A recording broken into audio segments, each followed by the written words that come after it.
polisi lewat, pas ngeliat saya dia berhenti dan dia ngokangin senjatanya di kepala saya. Padahal kita kan bukan Cina, kita warga negara Indonesia.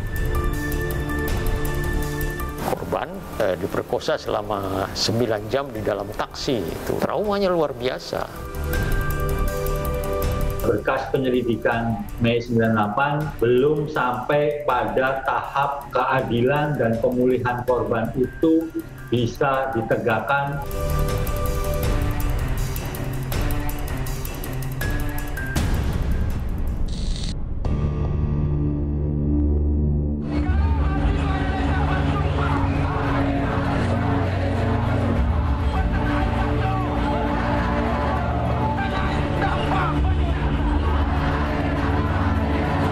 Kapan anak-anak kami akan kembali? Terpenting buat kami sebenarnya pemerintah melakukan pencarian. Sekecil apapun kami selalu memelihara harapan. Cari siapa pelakunya. 23 tahun berlalu, tragedi 98 masih menyisakan luka, juga tanya. Para keluarga korban menanti kepastian hukum akan jawaban dari siapa dalang dibalik kekerasan, penghilangan paksa, dan perampasan nyawa terah mereka. Tragedi Trisakti jadi simbol perlawanan mahasiswa pada pemerintah era Orde Baru. Namun kritik ketika itu berbuntut petaka. Bentrok dengan aparat keamanan yang berjaga tak terelakkan.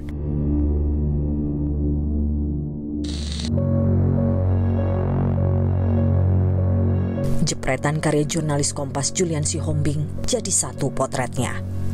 Foto ikonik yang menggambarkan satu peserta aksi demonstrasi terbujur tak berdaya di pinggir jalan dalam suasana mencekam. Foto ini berkesan banget ya, karena masalahnya emang jadi salah satu momen bersejarah juga ya. Semacam jadi bukti bahwa kejadian tragedi 12 Mei 98 itu pernah terjadi. Ada dalam keadaan sadar sepenuhnya, ada tertidur, ada tergeletak di situ? Enggak. Itu enggak sadar. Dan saya nggak bisa mengingat, nggak bisa recall gitu ya pas lagi yang kejadian ini itu ada apa gitu. Rizky Rahmawati tercatat sebagai mahasiswi Fakultas Hukum Kampus Trisakti. Usianya masih 18 tahun saat berunjuk rasa. Dokumentasi foto dan video menyahihkan asumsi kalau ia korban kekerasan aparat kala berorasi menuntut reformasi. Pada saat saya tergeletak itu polisi nendang juga gitu kan, polisi nendang. Terus udah gitu di video itu juga ada cowok mahasiswa, dia juga udah tergeletak gitu, itu dia ditendang berkali-kali, habis itu lehernya diinjak. Kiki, sapaan akrabnya, tertembak peluru karet di bagian kepala yang membuatnya terlengar. Kemudian ada orang dari kampus bilang, Mbak, Mas bubar deh katanya gitu kan, balik katanya gitu. Udah di kampus aja kalau mau istirahatnya, dia bilang gitu kan. Oh iya gitu. Terus temanku bilang, ya udah Yuki katanya gitu. Terus baliklah katanya gitu kan. Terus baru jalan sebentar temanku nengok ke belakang, dia bilang ini lari katanya gitu kan. Terus aku bilang iya aku bilang gitu. Terus aku baru mulai lari, gak lama kemudian tuh di belakangku tuh udah mulai banyak yang teriak-teriak gitu, lari dari belakang. Terus semua tiba-tiba terjadi kepanikan kayak gitu dan ada suara tembakan. Kemudian aku udah gak sadar. Bahkan dalam kondisi belum siuman, nyaris nyawa Kiki melayang. Saya sadar kan tuh sebenarnya di kantor wali kota, bukan di jalanan lagi ya. Saya dibangunin sama ada mas-mas gitu ya, yang jaga ruangan itu, yang pegang kunci ruangan itu. Dia bangunin saya waktu itu. Dia lihat bahwa pada saat di ruangan itu ada polisi lewat. Dan dia berhenti, pas ngeliat saya dia berhenti dan dia ngokangin senjatanya di kepala saya. Terus ada polisi lain lewat lagi ngeliat temennya udah ngokangin senjata tapi kayak terdiam gitu. Si temennya bilang tembak aja katanya gitu kan. Tadi itu cewek paling depan soalnya, dia bilang ngata-ngatain polisi, dia bilang gitu kan. Tapi cuman entah kenapa si polisi yang ini Dia nggak jadi ngokangin dia nggak jadi nembak, tapi dia mukul popor senapannya itu di lemari yang ada di ruangan itu di sebelahnya dia, dan habis itu dia pergi. Tragedi Trisakti 98 menyisakan duka bagi keluarga Payan Siahaan. Memeluk erat foto sang putra, Ucok Munandar Siahaan, jadi pengobat rindunya. Ucok, mahasiswa semester 6 Perbanas yang dikenal sebagai aktivis gerakan senyap, hilang. Damaris Huta Barat, ibu Ucok, sampai jatuh sakit sebab 2 dasawarsa lebih menantikan kepastian nasib anaknya. Jadi inilah mamanya Ucok yang sudah sakit hampir 20 tahun dan kondisinya seperti inilah, nggak bisa lagi beraktivitas. Bagaimana tidak? 3 hari jelang ulang tahunnya di tanggal 17 Mei, Ucok raib. Hilangnya Ucok memupus pula angan Payan dan Damaris yang memimpikan anaknya menjadi banker handal. Payan hanya menyisakan 1 foto putra keduanya dan terpaksa membuang sisanya agar istrinya tak lagi sedih karena terus terngiang sosok Ucok. Dalam sakitnya, Damaris masih menyimpan asa. Itu soalnya janji-janji penduduk, Pak. Nggak tahu mau bilang apa lagi. Jadi ya harapan saya supaya kita perhatikanlah keluarga korban, karena udah pada semua yang meninggal pada berapa orang lagi. Masih terus berharap ya Bu? Ya, kita masih tak berharap kapan anak-anak kami akan kembali. Ucok adalah 1 dari 4 korban penculikan dan belum ditemukan sampai saat ini. Tapi, kontras, Komisi untuk Orang Hilang dan Korban Tindak Kekerasan menilai fenomena orang hilang paksa kala kerusuhan 98 bagai fenomena gunung es. Yang bisa kita hitung itu biasanya yang kelihatan, itu cuma yang ujungnya aja tuh. Tapi sebenarnya karena itu yang mungkin dilaporkan, jadi kelihatannya cuma yang di ujungnya aja. Tapi sebenarnya ada di bawahnya itu, di bawah lautnya itu banyak sekali yang angka-angka penghilangan paksa yang tidak tercatatkan, tidak dilaporkan juga. Kerusuhan di kampus Trisakti seolah menjalar ke seantero negeri. Perusakan, aksi brutal menyasar pada etnis minoritas, pembakaran, dan penjarahan tidak terhindarkan. Belum lagi teror pelecehan dan pemerkosaan pada perempuan yang mematikan rasa kemanusiaan nyata terjadi. Saat itu, negara dilanda kengerian. Pasca tragedi Trisakti, huru-hara terjadi bak teror yang menyeramkan. Para perempuan dan etnis minoritas jadi sasaran empuk intimidasi. Liana Ang masih ingat betul saat masa merampas dan membakar habis usaha restoran milik keluarga Liana di kawasan Meruya, Jakarta Barat. Liana masih berusia 18 tahun saat chaos terjadi. Dia ingat betul, 12 Mei 98, pembakaran ada di mana-mana. Kerabatnya lalu meminta Liana mengungsi untuk menyelamatkan diri. Katanya, jangan demi harta, pindah saja. Kalau mau ya ambil lagi barang besok.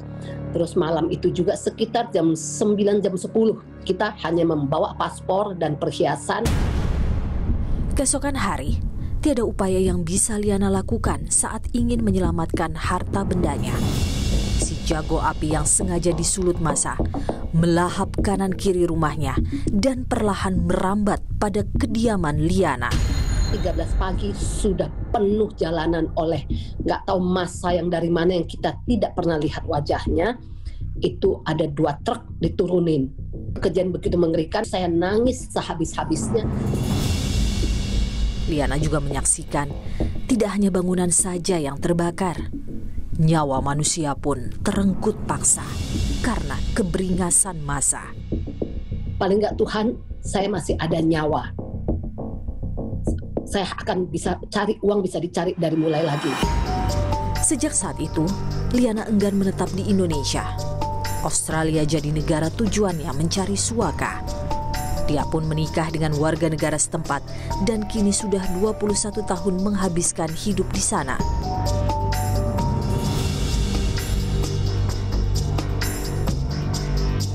Sandiawan Sumardi tidak bisa menahan kesedihan yang begitu mendalam ketika mengingat momen bertemu korban pemerkosaan kerusuhan Mei 98. Salah satu ya itu yang korban diperkosa selama 9 jam di dalam taksi. Dia sangat marah kalau didekati laki-laki ketika itu. Trauma maksudnya? Traumanya luar biasa. Dan itu saya kira hampir semua yang saya kunjungi korban seperti itu. Korban pemerkosaan menderita luar biasa. Jiwa raganya terkoyak. Mereka dilanda ketakutan. Dia sudah berdoa waktu itu.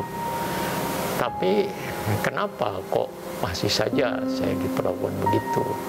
Mungkin memang sudah kehendak Tuhan ya, dia bilang begitu. Nah, mendengar begitu,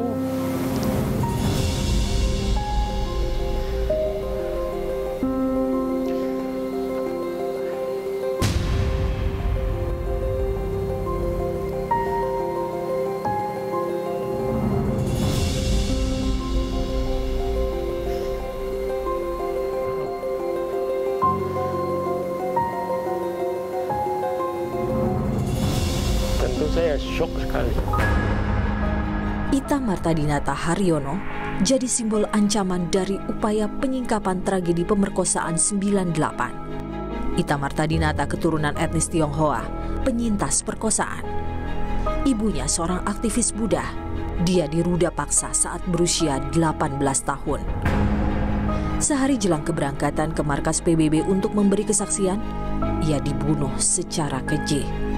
Posko tim relawan mendapat ancaman. Mendapatkan telepon, diteror semua bersama dengan pembunuhan Ita untuk pokoknya ditakut-takuti lah begitu. Akan mengalami nasib seperti Ita kalau kamu tidak berhenti menyuarakan itu tentang. Sehingga ketakutan luar biasa. Para puan yang mengalami kekerasan seksual adalah desain yang sengaja dirancang. Menurut Sandiawan, kekerasan seksual menyasar etnis Tionghoa. Ini memantik kemarahan dunia. Saya ke New York, saya naik taksi, drivernya seorang Sing itu, begitu tahu saya dari Indonesia, saya disuruh turun. Artinya memalukan sekali dan expose bahwa orang Indonesia rasialis itu di mana-mana. Kurun Mei 98, TGPF merangkum data korban dari pelbagai sumber. Tim relawan mencatatkan data tertinggi korban meninggal dunia teridentifikasi 1.250 orang, sementara korban luka mencapai 165 orang. Komnas HAM menaksir jumlah korban bisa saja melebihi angka yang dirangkum TGPF. Tapi upaya pembungkaman jadi momok menakutkan. Misalnya soal ketakutan untuk mengungkapkan kebenaran atau peristiwa-peristiwa yang menimpa anggota keluarga mereka atau bahkan mereka sendiri. Kemudian ada juga upaya untuk menyembunyikan fakta-fakta yang sebenarnya dan itu dilakukan oleh kekuatan-kekuatan yang terorganisir. Hasil jajak pendapat Litbang Kompas memaparkan 75,1% responden sepakat bahwa peristiwa kekerasan saat kerusuhan Mei 98 merupakan pelanggaran HAM berat. Sebagian responden menyatakan pemerintah belum tuntas sama sekali untuk pengusutan kasus ini. Negara harus campur tangan supaya kasus serupa tidak terjadi lagi. Pertanyaannya, mampukah negara menuntaskan pelanggaran HAM berat yang terjadi 23 tahun silam? Keluarga korban tragedi 98 selalu menggaungkan tanya, sanggupkah negara memberikan kepastian jawaban? Tragedi Mei 98 meninggalkan trauma mendalam. Para korban menginginkan keadilan. Kok sampai udah 23 tahun nggak bisa sih dicari, masa nggak ketemu benang merahnya gitu kan? Padahal kita kan bukan Cina, kita warga negara Indonesia. Hanya kita keturunan suku Tionghoa. Dan salah kami apa sih harus diusir? Biarpun sudah berlalu 23 tahun gitu ya, tapi itu masih sangat berpengaruh. Kita cari siapa pelakunya. Keluarga ingin kepastian nasib Ucok yang menurut Komnas HAM menjadi korban pelanggaran HAM berat. Terpenting buat kami sebenarnya saat ini adalah pemerintah melakukan pencarian itu, meskipun nantinya, karena artinya kan udah meninggal, kan pasti pertanyaan siapa yang buat meninggal kan gitu. Maria Katarina Sumarsih punya harapan yang sama supaya pemerintah mengusut aktor utama di balik tewasnya Bernardinus Realino Norma Irawan putranya. Wawan biasa disapa jadi korban pelanggaran HAM berat. Wawan tewas karena peluru menghujam jantungnya pada tragedi Semanggi 1 November 98. Wawan meninggal dunia karena ditembak dengan peluru tajam standar ABRI ketika sedang menolong seorang korban yang juga ditembak oleh aparat. Sumarsih jadi satu penggagas aksi Diam Kamisan. Aksi yang digelar untuk menuntut tanggung jawab negara dalam menuntaskan kasus HAM berat di Indonesia. Dia bahkan sudah bertemu Presiden Joko Widodo. Tuntutan kami keluarga korban itu kan adalah keadilan ya, keadilan yang substansial. Artinya keadilan ya sesuai dengan hukum yang berlaku. Meski sudah menggelar 677 aksi Kamisan sejak 2007, sampai saat ini tidak ada satupun tuntutan mereka yang dikabulkan pemerintah. Tapi hal itu tidak membuat ibu berusia 68 tahun ini gentar. Sekecil apapun kami selalu memelihara harapan. Kekecewaan demi kekecewaan, jangan kemudian mematahkan semangat.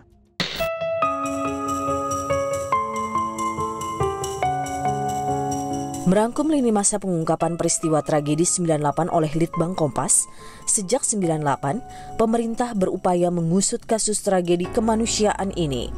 Tapi, hasil final yang dinanti korban maupun keluarga korban masih nihil. Terbaru pada tahun 2021, pemerintah membahas pembentukan unit kerja presiden untuk penanganan peristiwa pelanggaran HAM yang berat melalui mekanisme non-yudisial.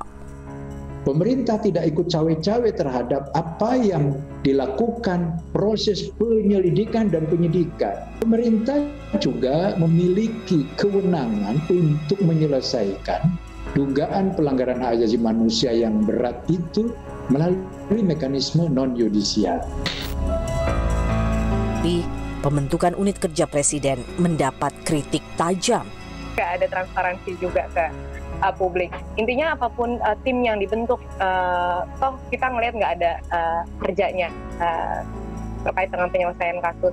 Kenapa harus ditolak? Karena mengarah kepada melanggengkan impunitas dan akan menjadi alasan bagi aparat penegak hukum untuk tidak bekerja menjalankan tugas dan kewajibannya. Ditambah, rancangan peraturan presiden disusun dengan tidak transparan. Kalau memang ini dibuat untuk pemangku kepentingannya adalah korban, berarti kan pemangku kepentingan harus diajakin ngobrol, harus diajakin menyusun draft ini sejak dari awal gitu. Tapi yang jadi pemangku kepentingan yaitu korban sendiri nggak ada diajakin untuk ngobrol terkait dengan penyusunan draft perpres ini. Dikhawatirkan, unit kerja hanya berfokus pada pemulihan korban, sehingga menutup pentingnya pengungkapan dan penegakan hukum terhadap para pelaku pelanggaran hak asasi manusia. Pengakuan, saya kira, dan penanganan non-judicial itu akan sulit kalau tanpa ada urusan yudisialnya dulu. Karena cenderungnya menjadi akhirnya seperti dibayar lah secara ekonomi, seakan-akan urusan nyawa itu jadi urusan ekonomi. Dengan pemerintah berikan bantuan ekonomi, sudah kasus itu selesai. Namun, Ketua Tim Terpadu Penanganan Pelanggaran Hak Asasi Manusia yang Berat, yang juga Dirjen HAM Kemenkumham menilai, cara non-yudisial tak berarti pemerintah melupakan penyelesaian hukum.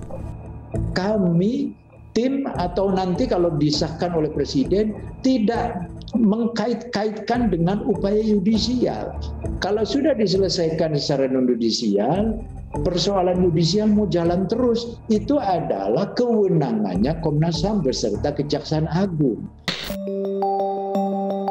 Selain pengakuan secara resmi bahwa negara sudah melakukan pelanggaran HAM berat pada masa lalu, negara juga didesak untuk memulihkan martabat korban dan keluarganya. Rehabilitasi nama baik, ngomongin rehabilitasi hak pensiun, untuk para korban yang kemudian kehilangan hak pensiun, rehabilitasi medis, ada psikososial, ada permintaan maaf dari negara secara resmi, ada juga pelurusan sejarah.